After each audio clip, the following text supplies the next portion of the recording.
Welcome back to the deep dive. So if you operate a website, produce content, or really if you care at all about search visibility, you have definitely heard of EEAT. Oh, absolutely. It's often treated like this nebulous magical acronym, but it's actually the operational core of how Google decides if your content is even worth recommending. I'd say it's more than a scorecard. It's essentially Google's risk management policy. That's a great way to frame it. Yeah, I mean, think about it. The ecosystem is just saturated with AI-generated filler and, honestly, some pretty sophisticated misinformation. Google simply can't afford to recommend unreliable sources, especially for important topics. Right. So EET gives them that rigorous standard they need to manage the risk. Exactly. So our mission today is to really unpack that EEAT framework experience, expertise, authoritativeness, and trustworthiness, and give you specific actionable ways to take your work from just adequate to genuinely indispensable. And if you understand this, you stop optimizing for algorithms and you start optimizing for actual quality, for trust. Okay, so let's start with the core principle, because it's so often misunderstood. Right. EEAT is not a direct ranking factor. You can't just, check a box. It's a guiding principle that Google's human quality raters use. The people training the machine. The people training the machine. They look at content and they answer one fundamental question. Is this source reliable enough to recommend to a user? If the answer is no, that content gets flagged as low quality. Simple as that. Okay, so let's break down those four pillars, starting with the newest one, that first E for experience. Google added this in 2022, and it really shook things up. It was a crucial addition. It was. It targets content that is technically correct, but just lacks any practical reality. So it's asking, did you actually do the thing you're writing about? Precisely. Is the content based on real firsthand interaction, or is it just theory somebody read somewhere else? The distinction is huge for things like product reviews or tutorials. A bad example would be someone writing an iPhone 15 review who's never even held the phone. Right. They just read the press release. The high EEAT example. That's the person who used the iPhone 15 for 3 months, actually dropped it, tested the camera in low light. And wrote about the battery problems they really encountered. Yes, complete with their own photos and timestamps. That's a verifiable, lived perspective. It shows the creator actually did the thing. Google loves that. So then what about the second E, expertise? How is that different from experience? I mean, you can be experienced without being an expert, right? Absolutely. Experience is the doing, but expertise is the deep understanding of why it works. And expertise is super contextual. Meaning? Well, if you're writing about medical stuff, expertise demands formal credentials, a doctor. Legal advice, you need a lawyer. But if you're writing a blog about, say, restoring antique porcelain... You don't need a PhD for that. No. Your expertise is shown through years of passion, a mastery of the craft, a portfolio of successful projects. The key is demonstrating a level of insight that goes way beyond the average person. Got it. So next up is A for authoritativeness. This is all about external validation. It's not what you claim about yourself. It's about what the rest of the world thinks of you. The signals that confirm you're a leader in your field. Exactly. We're looking for evidence. Links from highly authoritative sites, think major news outlets, or for our world, Search Engine Journal, or Moz. It could be mentions in academic papers, media coverage. It's proof that other trusted sources are citing you as a reference. You got it. That's authority. And that brings us to T's for trustworthiness, which Google has said again and again is the most important one. It's the foundation. It has to be. If a user can't trust the source, then all the experience and expertise in the world are irrelevant. And what does that cover specifically? It covers a few things. Factual accuracy, of course, objectivity, but also, and this is huge, website transparency. Like an About Us page. A clear one, yes. Easily verifiable information about who's behind the content, detailed contact info, a privacy policy, and this is non-negotiable HTTPS security. It sounds like Google is saying, if you want us to show your content to billions of people, we need to know who you are. We need accountability. That's it exactly. And that accountability goes up exponentially for YMYL topics. Your money, your life. Right. Health, finance, safety. If you get that stuff wrong, you can cause real, genuine harm. So Google holds that content to an almost impossibly high bar for trustworthiness. They only want the most verifiable, authoritative sources out there. Which makes the stakes incredibly high. But, I think for most creators, the moment they try to apply EAT, they just hit a wall. So let's pivot to the common pitfalls. Yeah. Why do so many websites fail at this? The failures are often structural. The biggest one by far is anonymous content. Articles with no byline. No byline, no author bio, no editorial team. Google sees a brilliant piece of research and just says, who are you and why on earth should I believe this? The trust difference is immediate. If you're searching for advanced tax filing strategies, are you going to trust an unsigned article? Or one written by Sarah Chen, a CPA with 15 years of experience. It's a no-brainer. Right. The second big pitfall is generic content lacking depth. This is stuff that's well-written, it's fluent, but it's filled with nothing but surface-level common knowledge. We see this constantly. Everyone just rewrites the same 5 basic tips. Can you give us a contrasting example, maybe something a little technical? Sure, let's stick with that website speed idea. The generic advice is compress your images, use a CDN. Heard it 1,000 times. The high EEA2 example gets into the details. It says, we analyzed the site's largest contentful paint, or LCP, and found the problem was large PNG files. By converting them to the WebP format and implementing the Cloudflare CDN, we dropped the load time from 4.2 to 1.8 seconds. And then they tie it to a business metric. Always. This also saw the bounce rate drop by 23%. See? That concrete data turns theory into a verifiable case study. And that leads right into the third problem, doesn't it? The lack of verifiability. It does. Claiming things without citing sources, sharing advice without case studies to back it up. The fourth pitfall is just a poor foundation. Failing to optimize the website's basic trust signals. No HTTPS, too many ads, slow loading. Exactly. Or critically, no easy-to-find about us page or contact info. It all undermines even the best article. Okay, let's address the elephant in the room. AI-generated content. You said it inherently lacks EEATY. It's fluent. It is fluent, but EEAT requires human verification, human context.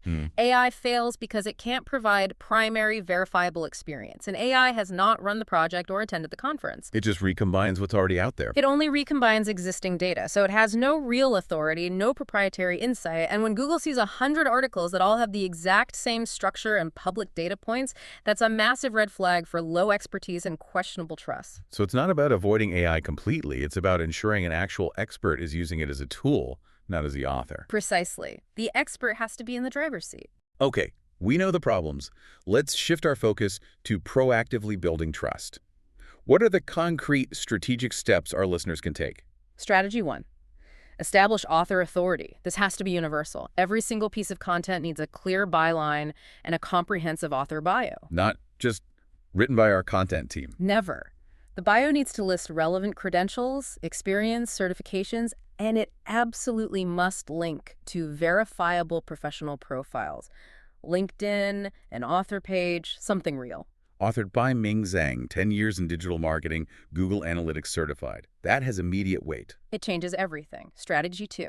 Incorporate real experience and cases. Stop with the abstract theory. You have to share specifics. Projects you did, problems you hit, real timelines, real data. Use the first person. Yes, in my experience, Yeah. Or in Q4 of 2023, we implemented this change, and here's what happened. Give us another data-driven example for a different industry. Okay, B2B SaaS. Instead of just write better product descriptions, you share a case. By expanding our clients' product descriptions from 500 to 2,500 words, integrating user flow analysis, we saw 156% organic traffic growth to those pages in 3 months. And the conversion rate. And a 34% increase in conversions. That's proof. That's proprietary experience. Strategy 3. Cite authoritative sources and data. You have to show you're part of the expert conversation. Provide outbound links. According to Backlinko's 2024 study, or as Google's official documentation states, it shows you did your homework. Number 4. Provide depth and original insights. This one feels hard. It can be. It means going beyond summarizing what's already on page 1. You need to add unique analysis, predict trends, create your own visualizations of data. But what if you don't have a giant research budget? How do you generate original insight? You can start small. Survey 100 people in your niche, interview 10 industry leaders, and synthesize their answers into a report. Run a small experiment and just share the raw data.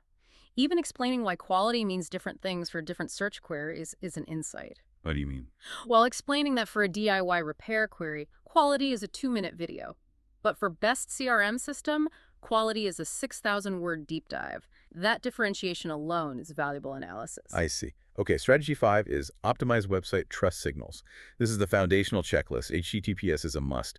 But what about, say, a solo operator? Do they have to put their home address on the site? That's a great practical question. For YMYL sites, yes, probably. The highest level of transparency is needed. For non-YMYL, if privacy is a concern, a professional email on your domain, a good contact form, and a very clear About Us page with the mission and ownership is usually enough. The goal is easy, reliable contact. Okay. Strategy 6, build backlinks and social proof. Right, because authority is proven when other people vouch for you. But let's be specific. Don't just chase any link. Quality over quantity. Always. Create original data studies that people will want to cite. Submit commentary to established media sources. Contribute genuinely helpful insights in professional communities on LinkedIn or Quora. Get links from sources Google already trusts. That's a huge effort. If a content creator only has time to implement one of these strategies this quarter, which one gives the biggest bang for the buck? It has to be strategy 1. Establish author authority. Hands down. If your content is already decent, just adding a verifiable expert byline and a detailed bio can create an immediate measurable lift in trust signals. It's the fastest win. Great advice. And finally, strategy 7. Keep content updated. Outdated information is the fastest way to kill trust. You have to refresh stats, update cases, and show a last updated date. A 2020 guide to Twitter ads is basically untrustworthy now, isn't it? Completely. Okay, we have the toolkit. Let's see, the ROI. Tell us about that legal consulting website transformation. Okay, so this was a site dealing with small business law. That's a high-stakes YMYL topic. They were using generic content tools, and their traffic was totally stagnant, bounce rate was a terrible 78%, and they had almost no conversions. And what were the biggest EEAT failures you found? It was a trust nightmare. No bylines, generic 500-word articles, no case studies, no citation of legal statutes, and the team page was just stock photos with no verifiable attorney credentials. They were totally faceless. So the challenge was to inject undeniable authority and trust. What did they do? First, they went all in on strategy 1, author authority.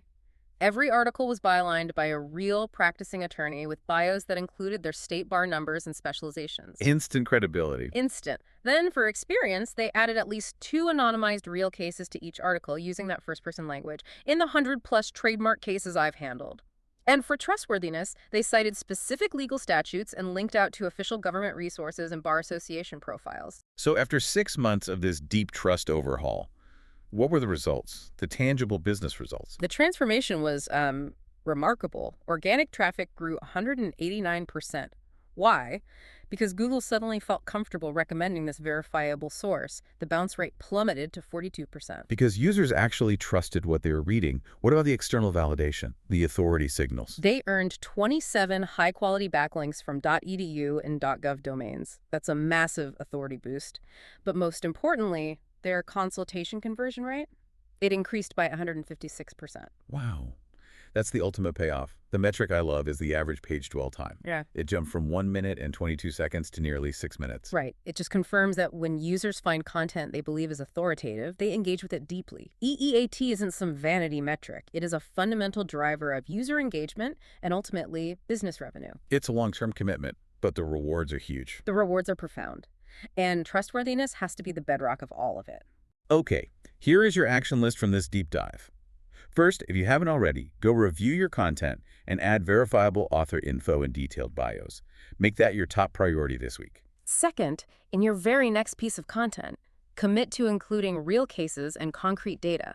No more general advice. Stop relying on only common knowledge. And third, scrutinize your website's foundation. Optimize those trust signals. Your About Us page, clear contact details, fast site speed, and start citing your authoritative sources today. And that brings us to the end of this dive. We've shown you how to build that foundation of trust with EET. But once Google trusts you, the next level is making Google see you as the definitive authority in an entire field. And that's the power of topical authority. It's the systematic strategy you use after mastering EAT, and it unlocks a whole new level of visibility. That's the strategic frontier you should be mulling over right now.